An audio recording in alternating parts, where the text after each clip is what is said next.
it's a beautiful lanai, and don't bring my wife over here. Thank you. I actually in was all the honesty, general on it. she'll want something like this behind our house. Yeah, Okay, we enjoy it. Now, it's important that you put that in there because everybody thinks we've got a conspiracy. But here's another question. Been to meetings, and I thought this was absolutely terrible, where now they're starting to, like school boards, cut mics on people. Oh yeah, they do that all the time. They do that all the time. What's your comment about that? That now they're cutting mics on people, well, and people can't hear them talk. Sometimes they're cutting the mics for specific reasons. And I understand the board doing this. They want to stay on track on the agenda, and people are coming into the board meetings and they're bringing up things that aren't currently on the agenda, which you're not typically supposed to do. But you have to look at the reason why they're doing it, because they're not being heard.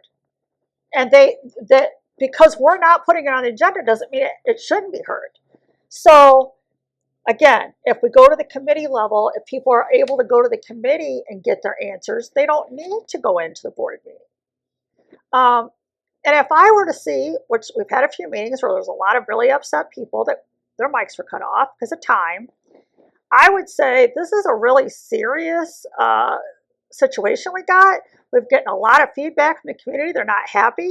We don't have the adequate time today to deal with this subject. So I would file a motion or ask for a motion to table the discussion and then call a special meeting just for that issue. I've got a little different take on it, okay?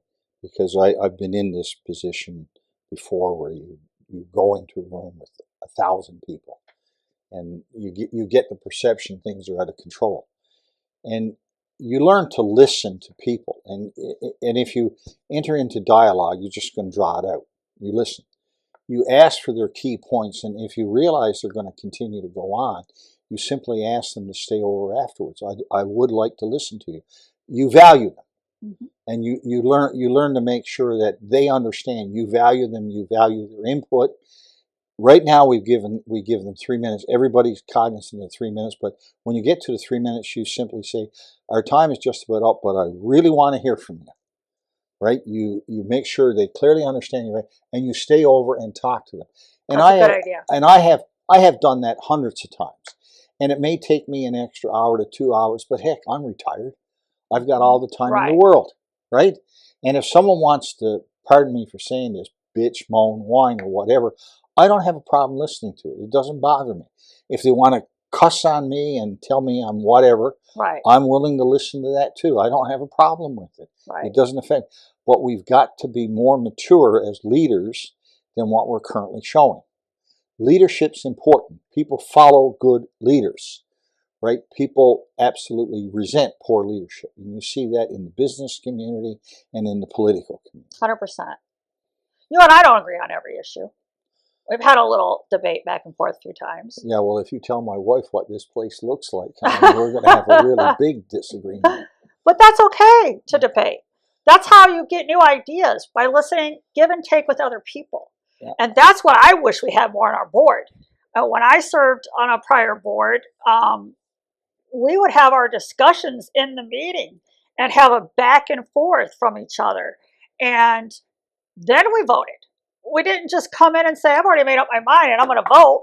We didn't do that, because you want the feedback from your residents. You want the feedback from your fellow board members. Absolutely. And before you make a vote, or you voting on an issue where you're looking for feedback, you take the time to dissect the information that was fed back to you.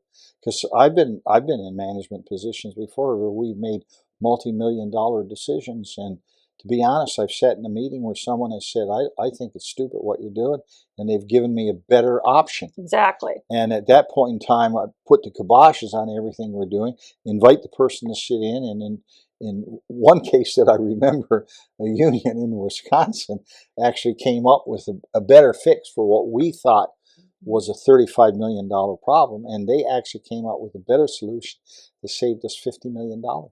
Yeah. And absolutely blew my mind, because you're engaging. When you engage people and you respect people and you listen to them and you follow their lead at the right times, you'd be surprised at what people will do for you. You believe in Exactly. I agree term limits. 100%. You believe in term limits, that we should have. I actually do believe in term limits. Who, me? Do I believe in term Yeah, limits? you- I do. Both. I don't I have a do. problem with I think that if you serve 6 years, that's way more than enough. How long has Glenn been? How long has his term been so far? it. I think Glenn's going on his 4th year. I don't have a problem with So Glenn yeah, being in there 6. I'm for thinking 6 4 to years. 6 years. I mean, that's fine. I think so. I actually though think that even, and it's not that big of a deal, but 2 years is a little short. I think it should be 2 3-year terms, and the reason why is because if we got into a project or something that's going on, you don't want to leave and have a whole new team in midstream.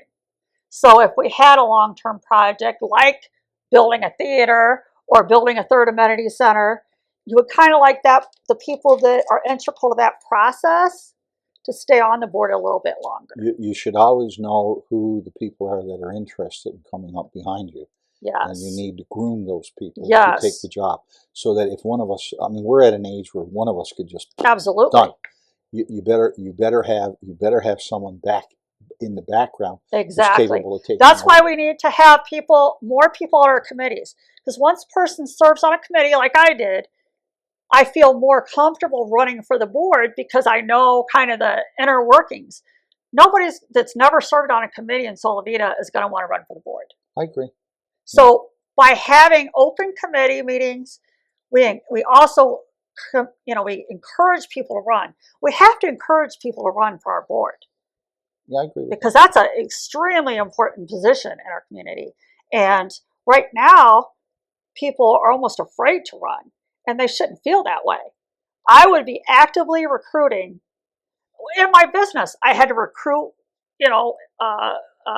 middle management employees, and I had to be, constantly helping them and encouraging them. That's what we should be doing with people in the community with respect to board positions. I agree with you. I'm not going to disagree with that. That upsets me the most, I think, about everything, is we're not doing that.